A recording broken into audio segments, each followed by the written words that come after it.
Assalamualaikum warahmatullahi wabarakatuh. Waalaikumsalam. Pemirsa dimanapun Anda berada, Alhamdulillahirrabbilalamin, puji syukur kita aturkan kehadirat Allah Subhanahu Wa Ta'ala. Di malam hari ini kita dipertemukan kembali di acara yang membahas tentang kesehatan. Kita sowan di Dr. Zainal. Dan untuk malam hari ini tentu saja salawat serta salam semoga tercurah limpahkan kepada Rasulullah Muhammad SAW beserta para keluarga, para sahabat dan para penegak sunnah-sunnahnya hingga akhir zaman nanti. Pemirsa dimanapun Anda berada, di akhir-akhir ini kita mungkin sering menemui terkadang cuaca atau rasa dalam tubuh kita terasa sangat gerah panas begitu. Namun sesekali juga terasa dingin. Inilah yang namanya musim pancaroba. Terkait dengan hal ini, ketika kondisi badan fit itu tidak jadi masalah, tapi bagaimana agar badan menjadi atau tetap fit di kala musim pancaroba. Saatnya kita bahas, dan kita atau sudah ada di tengah-tengah kita Profesor Dr. Zainal Arifin Adnan, konsultan reumatologi Vinasim. Oh ya, ada lupa, spesialis penyakit dalam. Assalamualaikum warahmatullahi wabarakatuh. Waalaikumsalam. Sehat, Prof? Alhamdulillah. Alhamdulillah. Iya. Karena batuk dikit. Ya, dikit. Itu biasanya kalau kenapa? Termasuk pancaroba ini ya? Iya, kena pancaroba ini kita juga mendapat ujian dari Allah. Iya. Jadi saya kembali kepada sunnah Rasulullah, nutuluyah.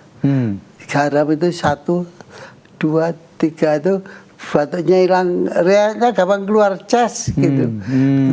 Begitu ya. Tidak gampang muntah, riaknya gampang keluar. Masya Allah. Jadi Rasulullah tuh anu sekali. Yang saya belum ngalami itu, belum mengerjakan mandi ba'da sekoblas niku. Waktu sahur ya? Iya, waktu sahur. Niku dereng kula alami. Iya. Prof, bagaimana ini tentang bagaimana kita bisa bertahan agar badan ini tetap fit di kala musim-musim pancaroba ini? Iya, para pemirsa MTA TV yang saya hormati dan insya Allah dimuliakan Allah. Assalamualaikum warahmatullahi wabarakatuh. Assalamualaikum warahmatullahi. Alhamdulillah wa syukurillah ala nikmatillah, la haula wa la quwata illa billah. Allahumma sholli ala Muhammad wa ala ali Muhammad. Para pemirsa TV yang saya muliakan, alhamdulillah kita yang masih dapat ujian dari Allah, entah lewat radang tenggorokan, entah radang dari sendi-sendi tubuh kita.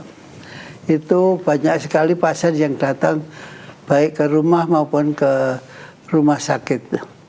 Itu saya aneh, saya tidak mau memberikan obat yang merusak ginjal. Ada kemarin seperti yang 2 minggu yang lalu, ada pasien yang kreatininnya sudah sampai 23, tapi masih takut untuk ke dokter ginjal. Jadi ya saya terpaksa memaksa dia. Jadi kasihan anak dan istri serta suaminya harus ikut nasihat kita datang ke dokter ginjal. Jadi hati-hati, herbal medicine itu walaupun diiklankan setinggi apapun kita tidak peduli. Saya sangat appreciate MTA ini tidak mengutarakan iklan-iklan tentang obat-obat yang merusak, saya kira gitu. Dan ini suatu hal yang sangat luar biasa. Pancaroba atau musim ini, perubahan ini memang kalau nggak daya tahannya tubuh sangat rentan untuk terkena infeksi. Dan beberapa pasien datang ke rumah saya, ke tempat praktek dengan membawa hasil laboratorium, saya dikatakan gangguan imunologis. jadi sakit imunologi, jadi dia takut sekali. Lah sudah pilih mana sakitnya. Dia sudah diperiksa itu anates itu kan banyak sekali. Sudah pilih aja yang mana. Oh saya nggak mau milih, saya udah ke dokter-dokter nggak sesuai, nggak setuju. Lah makanya datang ke rumah, makanya saya pilihkan ini kalau sendi kecil, ini sendi kecil lah yang jari-jari ini contohnya, jari tangan, jari ini ibu jari, ini kan di sini juga tapak tangan ini. Sendinya kecil-kecil, ini susah untuk sembuh, jadi jangan dikejar dengan obat anti nyeri dengan herbal. Ini tidak bijaksana dan tidak aman. Hati-hati, jadi jangan diteruskan minum obat herbal. Nah, satu lagi yang harus diperhatikan, kalau pria, terutama pria, kalau kerian itu baik. Tapi kalau kerian itu asam uratnya tinggi sekali. Karena selnya rusak, dikeruk dengan uang itu jadinya tinggi asam uratnya. Jadi kalau habis kerian jangan periksa asam urat. Hasilnya sangat tinggi sekali. Jadi ini suatu hal yang harus diketahui dan harus diwaspadai. Jadi nggak apa-apa kita asam uratnya tinggi asal tidak sakit asam urat. Jadi kita harus waspada, harus tahu. Jadi teman-temannya itu sering mengasih tahu, kasih ini, ikut ini Pak sembuh, pakai ini sembuh. Enggak, jangan, hati-hati dengan multifarmaka. Jadi herbal itu isinya kapsul, isinya macam-macam itu. Bahkan di situ ada steroid. Steroid itu obat yang bisa mengurangi sakit, tapi merusak, sangat bahaya. Jadi saya kalau ngasih obat, pasien datang ke poliklinik atau ke rumah ya hanya 1 atau 2 obat aja. Kalau nggak sakit sekali jangan diminum. Obatnya ya antibiotik aja agar tidak terlalu sakit nyerinya itu. Ini saya jari pindah ke siku, pindah ke bau, pindah ke lutut, pindah ke semua hampir kena radang. Jadi malah saya nggak respect katanya. Saya udah ke dokter nggak sembuh. Saya lihat di Google ada namanya Prof di situ. Makanya saya datang ke sini.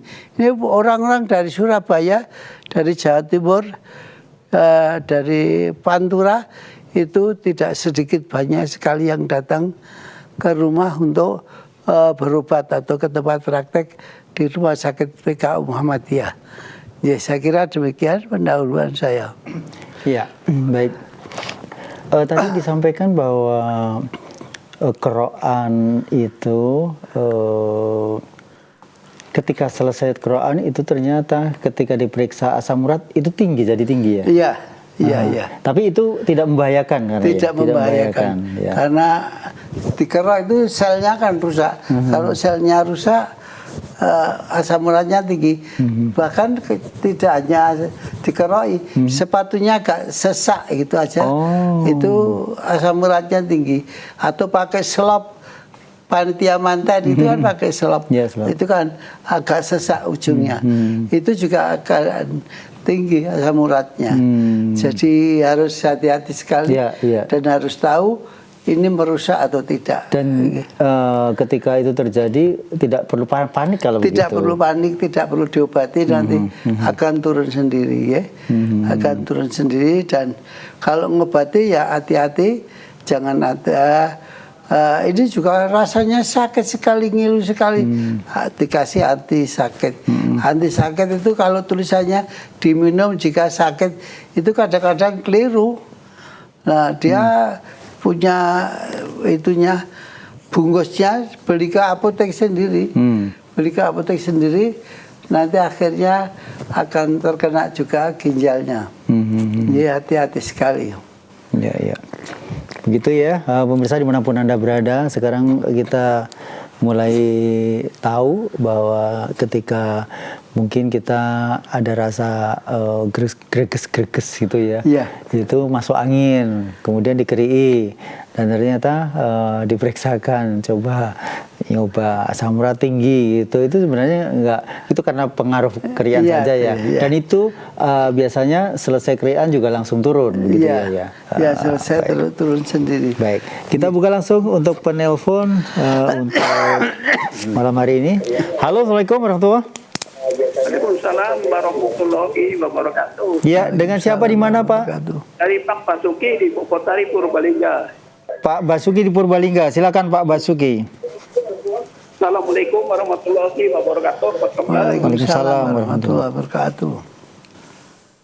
Anak saya terkena DB. Terkena apa? Kena DB. Oh, DB ya. Ya. Trombositnya kok turun kemarin 10 terus menjadi 12 menjadi 7.000. Normanya berapa itu? Kemudian bagaimana cara mengatasinya? Itu membahayakan atau tidak? Mohon dijelaskan. Terima kasih. Wassalamualaikum warahmatullahi wabarakatuh. Usianya berapa, Pak? Usianya, Pak? Usianya 29. Ya, ya. Nomor teleponnya berapa, Pak? Bagaimana? Nomor teleponnya Bapak berapa? Nomor sini apa nomor anak saya? Nomornya Bapak, nomornya Pak Basuki. 085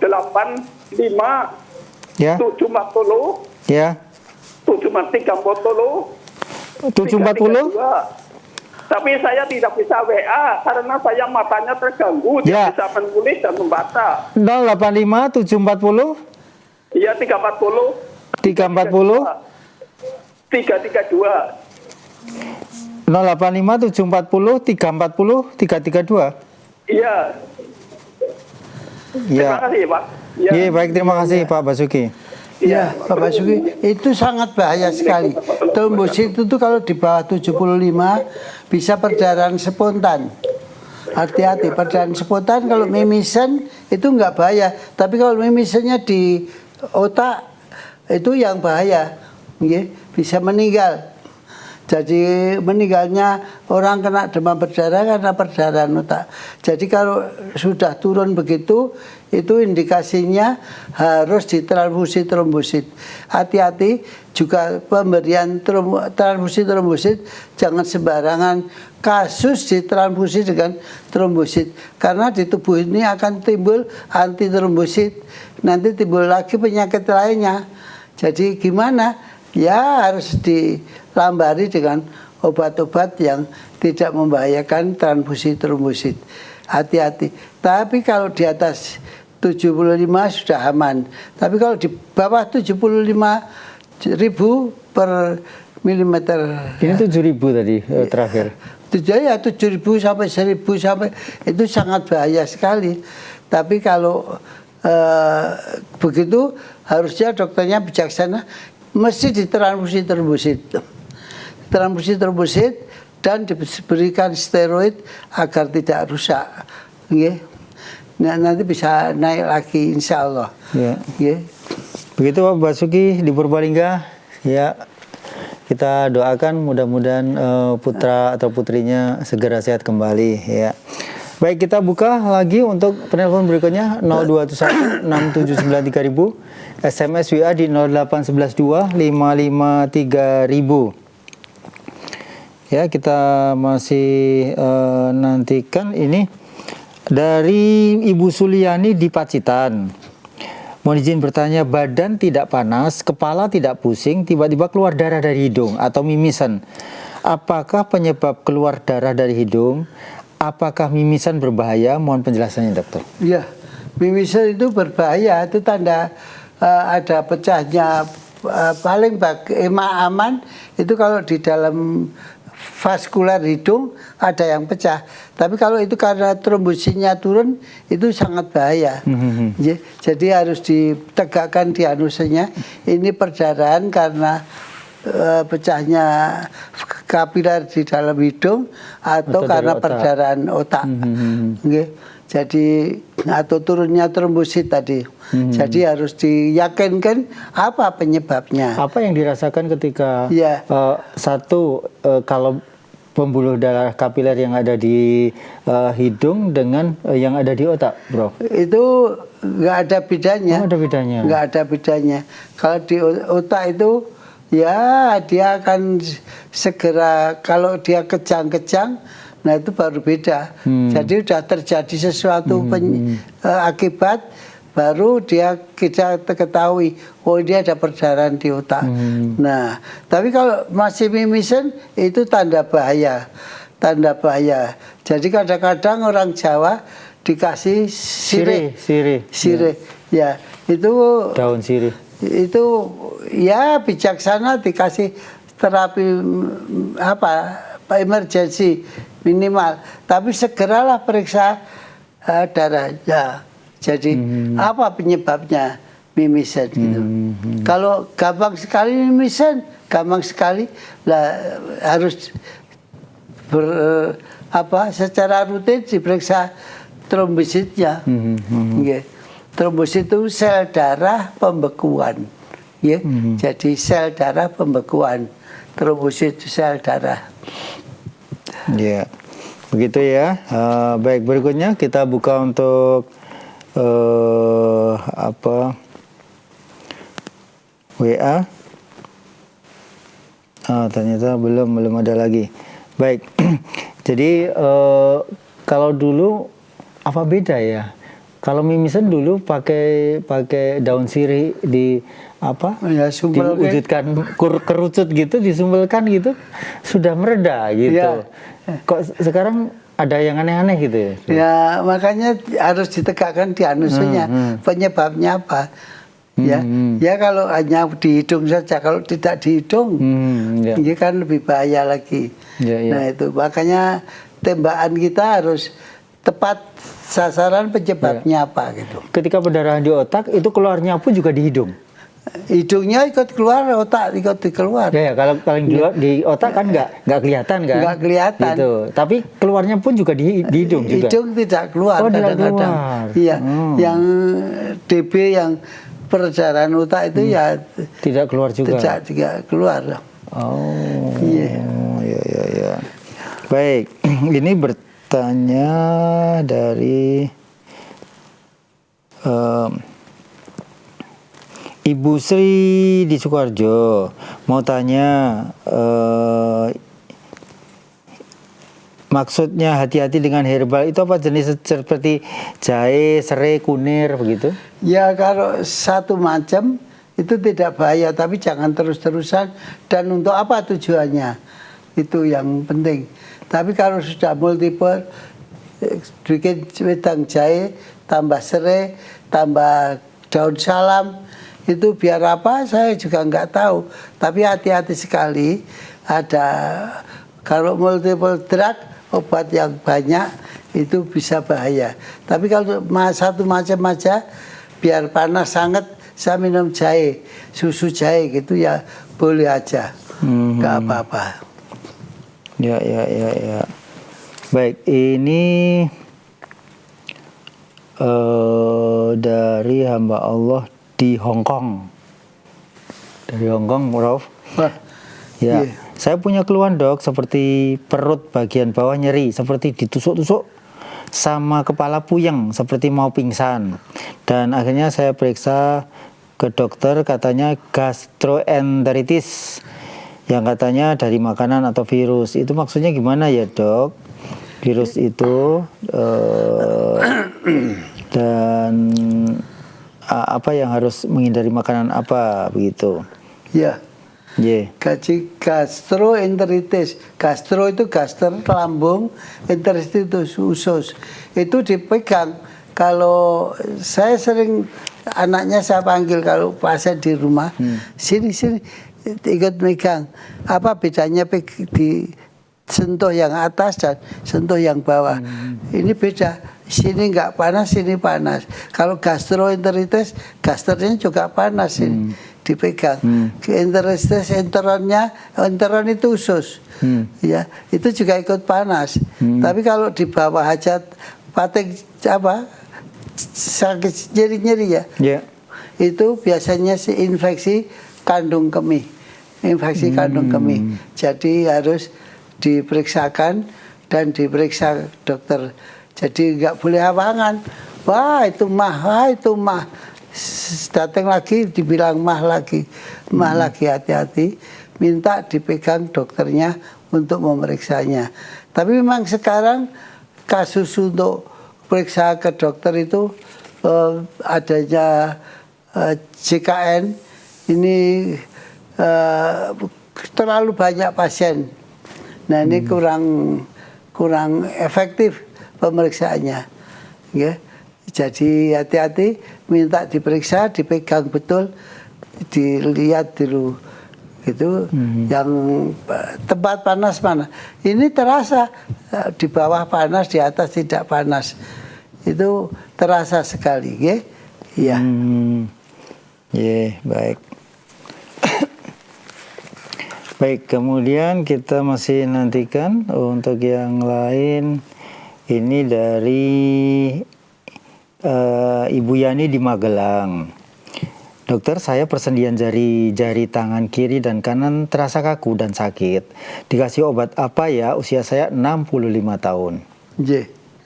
Jadi kalau sakit 65 tahun itu ya dikompres dengan anget aja, pegang gelas teh atau apa yang disajikan pagi atau dikompres dengan botol panas itu terus gini-gini terus digini-gini kan dihilangin dengan gerak-gerakkan gitu. Gerak-gerakkan gitu hilang sendiri. Hati-hati pasien lansia. Itu kalau 60 itu udah lansia belum? Ya, 65 udah lansia ya. Ya. Lansia itu terasa sakit itu kalau belum tentu sakit. Aku kok jadi pemalas itu belum tentu sakit. Aku jadi ngantuk terus itu belum tentu sakit. Jadi itu sakit-sakit atau kelainan daripada lansia. Aku saiki kok wegan gitu. Itu juga belum tentu sakit. Lansia itu memang ada penurunan fungsi tubuh kita. Itu yang benar itu. Jadi jangan sampai lansia itu dites gini kolesterolnya tinggi, wah ini harus diet. Jangan. Itu jangan. Itu belum tentu. Udah kurus sekali saya tuh nggak makan daging Pak Dokter. Karena ada pesan dari seorang yang meriksa itu, saya tidak boleh makan daging. Waduh kacau. Wong ibu itu kurus sekali, nggak makan daging dan usianya sudah tua, itu nggak boleh, nggak usah diikuti, ya. Jadi hati-hati sekali. Ya, begitu ya. Jadi belum tentu apa yang disampaikan itu pas begitu ya. Ya, kemudian bentar.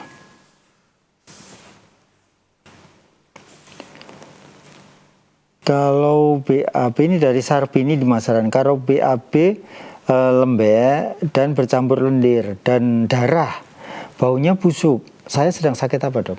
Ya enteritis itu radang usus. Ya. Itu harus diobatin. Jadi dari mulut itu awalnya, akhirnya itu di ambeien, di ususnya. Ujung usus itu, jadi kalau baunya busuk, ada lendir dan darah, itu berarti ada infeksi yang cukup harus diperhatikan betul. Datang ke dokter untuk didiagnosa apa dan obatnya apa gitu. Jadi jangan kola wakila, itu juga nggak boleh. Agama kita sudah melarang kola wakila, katanya nggak boleh. Harus dokter harus tahu dari dokter apa ini gitu. Yaitu tanda bahaya. Baunya busuk itu sudah agak benar. Kotoran itu nggak enak baunya. Tapi kalau busuk sampai nggak enak, ada lendir darah, ya itu makin nggak Iya. bener. Ya, baik, kita buka untuk telepon berikutnya. Halo, Assalamualaikum warahmatullahi wabarakatuh. Halo, Assalamualaikum.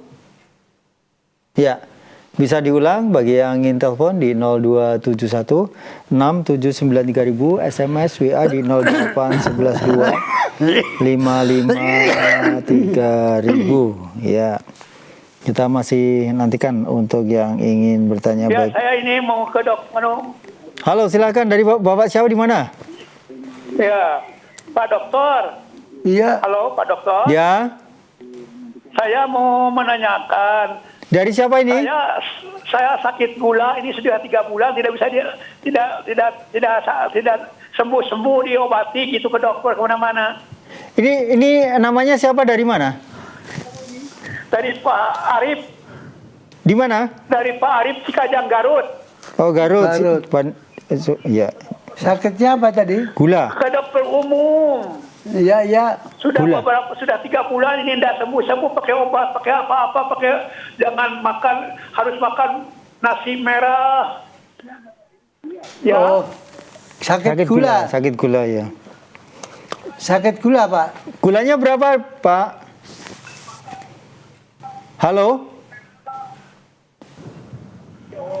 Suaranya terputus, Pak. Pak Arif. Ya. Gulanya berapa? Ya, Pak. Gulanya berapa, Pak? Umurnya saya sudah 80 tahun, Pak. Oh, umurnya udah 80 tahun. Ya. 80 tahun. Ya, level gulanya sudah berapa? Level tingkat gulanya? Gulanya kemarin waktu ke dokter cuma 155. Ya bagus itu, Mas. Iya. Kalau puasa atau tidak puasa itu? Ya gulanya cuma 155. Ya, itu puasa atau sewaktu itu pas pemeriksaan? Iya, ini semua sampai sudah diobati sama obat, sama ini dibuka bolong, tidak ada yang mempan, Pak, tidak yang mempan. Pendengarannya agak... Oh, Sudah iya, beberapa iya. kali saya ke dokter, Pak. Ya, Ya. ya. Ya, mohon ditunggu jawabannya ya, Pak ya. Ya, yang penting Bapak itu diet dulu. Diet gulanya ke dokter, minta dikonsulkan ke ahli gizi. Nanti dietnya berapa dihitungkan sama dokter.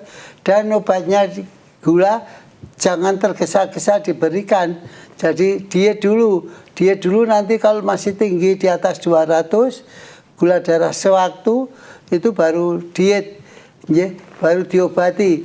Tapi kalau diet itu mutlak harus.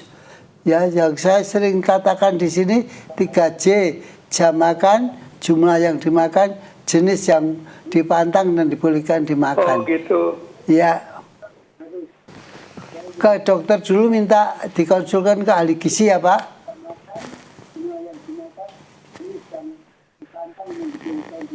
Begitu ya, Pak ya?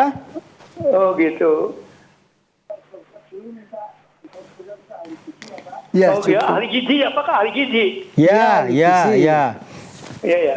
Ya, Ya, terima kasih Pak Haji.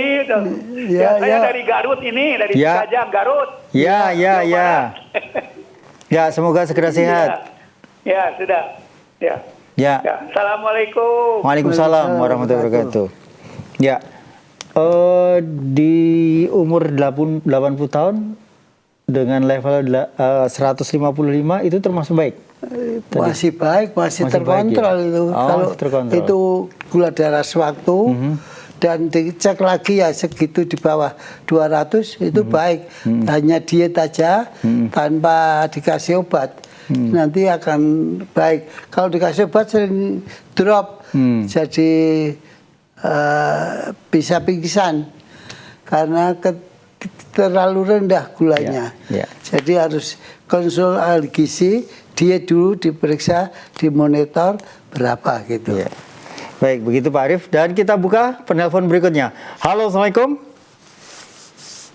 Halo, Assalamualaikum. Halo. Halo, Assalamualaikum.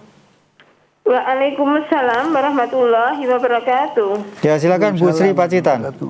Terima kasih. Assalamualaikum warahmatullahi wabarakatuh, Prof. Waalaikumsalam. Waalaikumsalam warahmatullahi wabarakatuh. Begini, Prof, yang saya tanyakan, kan tadinya suami kena flu, batuk, itu, lah beriang. Akhirnya saya juga kena. Nah, itu langkah kita harus bagaimana, Prof? Ya, harus ke Ya, dokter. Itu kalau sudah menular itu kena tidak hanya flu biasa, ada bronkitisnya. Ya, ada bronkitisnya, jadi harus ke dokter. Yang menular itu flu-nya, itu virusnya. Tapi setelah ke dokter nanti didiagnosa apa sebetulnya ada radangnya. Jadi kemarin saya juga ada pasien satu keluarga semua kena batuk pilek dan radang tenggorokan. Ya saya kasih obat radang itu harus dia sudah ke dokter tapi kok malah nular. Ya karena ada virusnya dan ada bakterinya, infeksi campuran. Jadi harus ke dokter dan diobati. Nggak bisa hanya dengan keroan itu nggak bisa, nggak akan sembuh. Keroan itu enak karena ada endorfin atau morfin yang dibuat oleh tubuh kita sendiri. Akan baik, rasanya akan enak, ketagihan bahkan.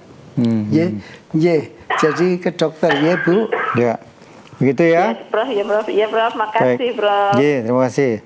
Assalamualaikum warahmatullahi wabarakatuh. Baik, kita buka berikutnya untuk Masih ada udah. ya. Ibu Titi Setioningsi dari Batang. Bagaimana pengobatan cikungunya secara darurat sebelum ke dokter? Itu yang pertama. Kemudian yang kedua, mengapa kalau orang terkena DM kalau malam sering buang air kecil? Ya memang kalau cikungunya itu virus, itu harus ke dokter dan diet yang baik. Atau nggak ke dokter asal diet yang baik. Kalau panas dikasih obat panas, tapi harus diyakinkan bahwa ini cikungunya itu diikuti nyeri mialgia, nyeri otot dan nyeri sendi. Itu cikungunya. Tapi harus dibuktikan bahwa tidak ada infeksi dari bakterinya. Jadi harus diyakinkan. Tapi kalau ada tadi yang satu apa? Yang satu DM. Ada malam, diabetesnya. Kalau malam sering kencing memang sifatnya kalau gulanya tinggi itu membuat sering kencing. Apalagi minumnya banyak. Mulutnya sering kering. Kalau sering kering itu harus ke ahli gizi, ke dokter, minta dikonsultasi ahli gizi, nanti dihitung berapa kalori, diet yang benar. Jadi akan baik, tidak akan sering kencing. Saya pun diabetes, tapi betul-betul taat, jadi itu akan mengurangi frekuensi kencing. Kencing saya tidak sering, tapi yang susah memang karena usia ya sulit tidur kembali. Ya. Jadi ketika kita minum itu karena kondisinya mulut kering tadi. Iya, mulut kering sering minum terusan. Itu memang kencing manis itu dispagi dan disuri. Sering minum dan sering kencing. Ya. Begitu. Dan kalaupun minum banyak pun sebenarnya tidak ada masalah ya. Nggak ada masalah. Dan konsekuensinya hanya tadi sering kencing itu sering tadi ya. Kencing, ganggu tidur. Ada telepon? Ya, kita buka. Halo, Assalamualaikum warahmatullahi wabarakatuh. Halo. Halo, Assalamualaikum warahmatullahi wabarakatuh. Ya, dengan Ibu siapa di mana? Saya Ibu Darsila dari Palembang. Bu siapa? Ibu Darsila dari Palembang. Bu Darsila dari Palembang. Silakan Bu Darsila. Ya, Prof. Saya mau tanya. Agak keras sedikit bisa saya kan Ibu. di Palembang. Ya. Anak saya itu sekolah di Gemolong. Ya. Pas saya melihat status-status teman itu, saya kan spontan nangis. Ya, karena? Kalau nangis itu perut saya itu kembung.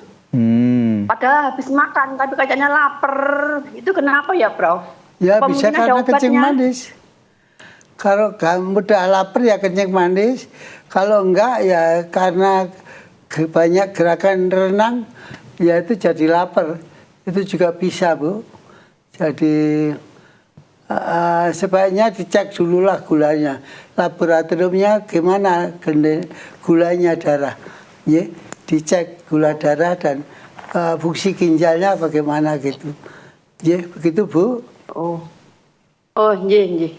Nggih, matur suwun, Prof. Ya. Nggih, assalamualaikum warahmatullahi wabarakatuh. Waalaikumsalam warahmatullahi wabarakatuh. Baik, terima kasih Bu Darsila dari Palembang. Dan berikutnya kita masih ada telepon belum?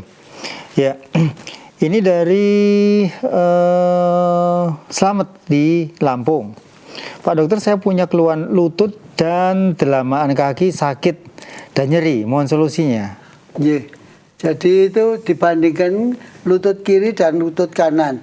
Yang kena itu mestinya lebih panas dengan yang tidak kena. Iya, lebih panas. Kalau lebih panas mesti dikasih antibiotik. Antibiotiknya apa? Dicek yang alergi apa, yang tidak alergi apa, ditanyakan. Nanti dokternya akan memberikan pengobatan yang sesuai dengan kebutuhannya. Yeah. Gitu ya Pak Slamet dari Lampung. Kita buka untuk telepon. Halo, assalamualaikum warahmatullahi wabarakatuh. Halo. Oh ya. Baik, kita nantikan untuk penelpon berikutnya. Kita buka untuk SMS berikutnya. Ada Pak Mustafa dari Grobogan. Mau tanya, saya sering mengalami sariawan.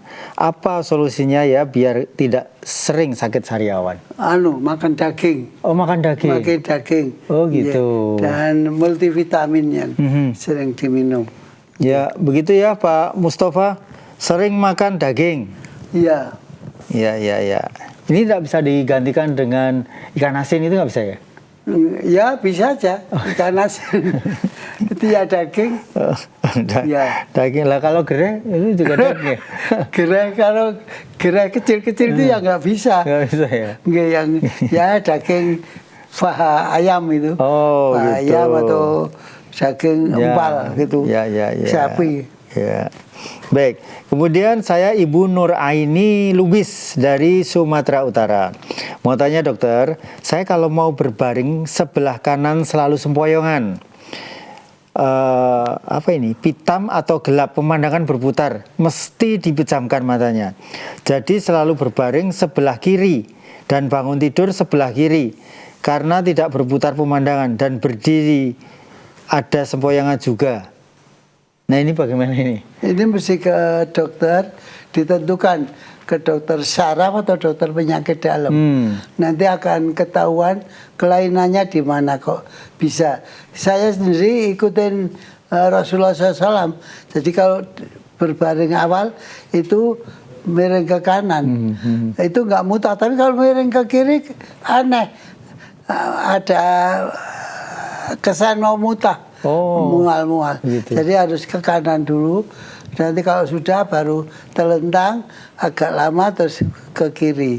Tapi itu pun juga kadang-kadang Tuhan tidak membolehkan, harus ke kanan lagi. Jadi harus ke kanan lagi. Ya begitu ya Bu ya. Bu Nur Aini Lubis di Sumatera. Berikutnya dari Ibu Siti di Kalimantan Selatan. Dokter, suami saya umur 65 tahun. Sakit lengan kanan sudah 2 bulan. Kalau untuk gerak sakit, tapi tidak sampai bawah siku. Kata dokter syaraf peradangan, tapi sudah 2 bulan masih sakit. Sebelumnya tebas pohon kecil-kecil di sela pohon sawit dari Kalimantan Selatan. Ya kalau dipegang gitu panas, itu berarti infeksi. Jadi ya mesti dikasih antibiotik. Istirahat dulu, dikasih antibiotik, nanti akan baik. Ini antibiotiknya sesuai yang tidak alergi, biasanya akan baik lagi. Saya kalau ngobati pasien, nyerinya nggak saya kasih obat, harus istirahat, tapi antibiotik harus yang bagus antibiotiknya, nanti akan baik. Ya, begitu ya, Bapak. Dan berikutnya ini ada pertanyaan dari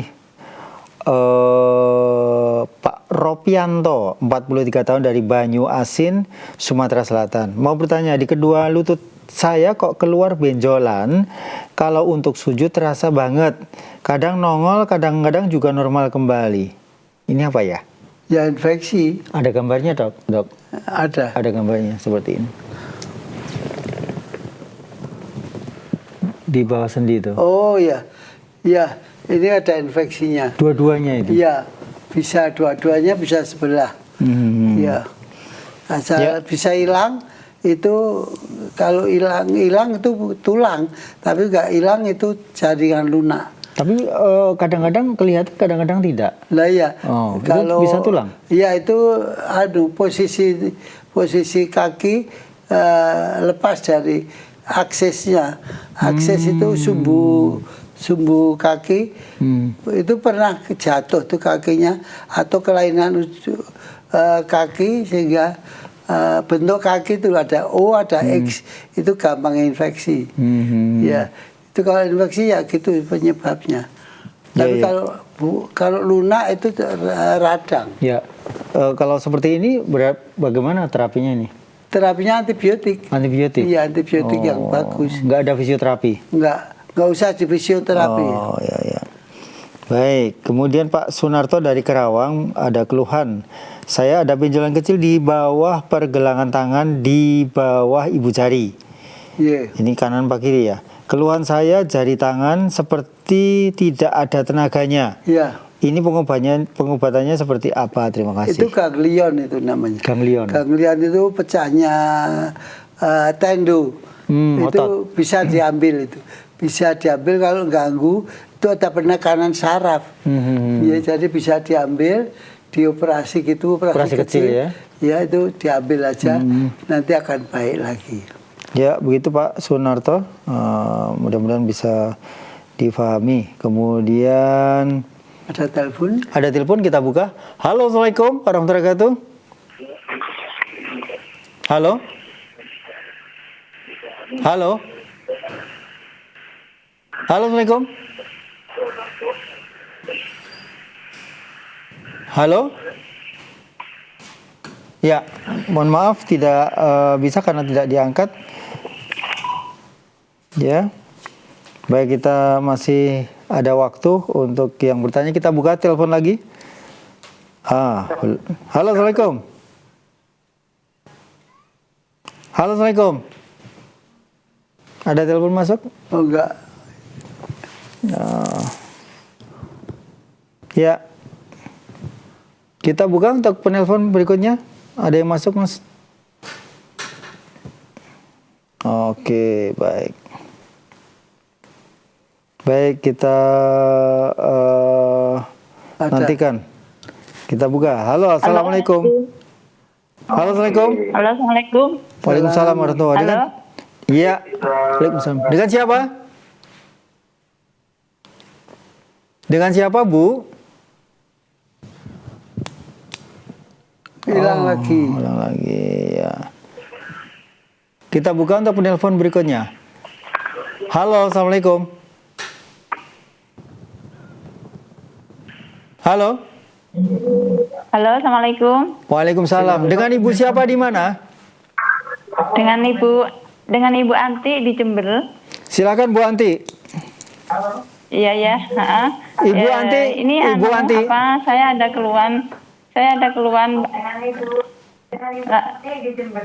Ibu Anti, radio atau TV-nya Ya. dikecilkan suaranya. Assalamualaikum, Prof. Assalamualaikum, Dok. Waalaikumsalam. Silakan. Ini saya ada keluhan di Ibu jadi bingung sendiri kan karena radio atau TV-nya dikecilin suaranya, Bu. ya, Radio Ini saya atau ada TV-nya keluhan, dikecilin suaranya. Dok. Ada keluhan di perut ya. Ya. Keluhannya apa? Saya ada keluhan di perut sebelah kanan bawah, itu seringkali kayak yang sengkil gitu. Ya. Tapi kadang-kadang itu hilang sendiri, tapi Ya. kadang-kadang timbul lagi gitu. Mohon arahannya. Ya. Sudah. Assalamualaikum warahmatullahi wabarakatuh. Waalaikumsalam warahmatullahi wabarakatuh. Kalau perut sebelah kanan bawah itu kemungkinan besarnya dari usus buntu, dari appendixnya. Usus buntu yang kadang-kadang eksagerasi kronis yang hilang, timbul lagi, akut, hilang, ikut lagi. Jadi itu mesti dikonsulkan ke dokter. Kalau pas nyeri datang ke dokter biar diperiksa. Okay? Diperiksa nanti dapat, jadi sebelum stadium lanjut dapat obat yang tidak berbahaya untuk usus buntunya, segera baik. Ya. Baik, begitu untuk Ibu penanya terakhir, Bu Anti ya. Mudah-mudahan ini bisa Di Sumenep ya. Ya. Baik, mudah-mudahan bisa menjawab apa yang menjadi keluhannya dan semoga bisa teratasi untuk keluhannya. Iya, hati-hati ya Bu, itu kalau usus buntu. Ya. Baik Prof, mungkin di akhir acara ini dan menandaskan terkait dengan badan yang tetapi di pancaroba, silakan. Ya. Jadi kalau di pancaroba itu menu makanan dan yang baik, artinya yang barokah, makanan yang baik, tidak perlu makanan yang mahal-mahal. Kemudian jangan makan yang aneh-aneh, yang aneh-aneh, dan jangan menggunakan obat anti sakit karena akan mengganggu ginjal. Kita harus melindungi ginjal kita, dan kemudian kita akan berusaha sebaik mungkin untuk ke dokter dan seefektif mungkin minta dokter untuk memeriksa dan juga dikonsulkan ke ahli gizi pada pasien-pasien yang diabetes. Demikian. Baik, terima kasih Prof untuk pencerahan hari ini. Mudah-mudahan ini akan memberikan wawasan kebaikan untuk masalah kesehatan bagi yang mungkin memiliki keluhan-keluhan yang sama dan terwakili oleh pemirsa yang sempat bertanya. Dan akhirnya saya harus pamit undur di malam hari ini di acara Soan Dr. Zainal. Insya Allah kita bersua lagi di 2 pekan yang akan datang. Saya Rudi Arfianto, pamit undur. Assalamualaikum warahmatullahi wabarakatuh.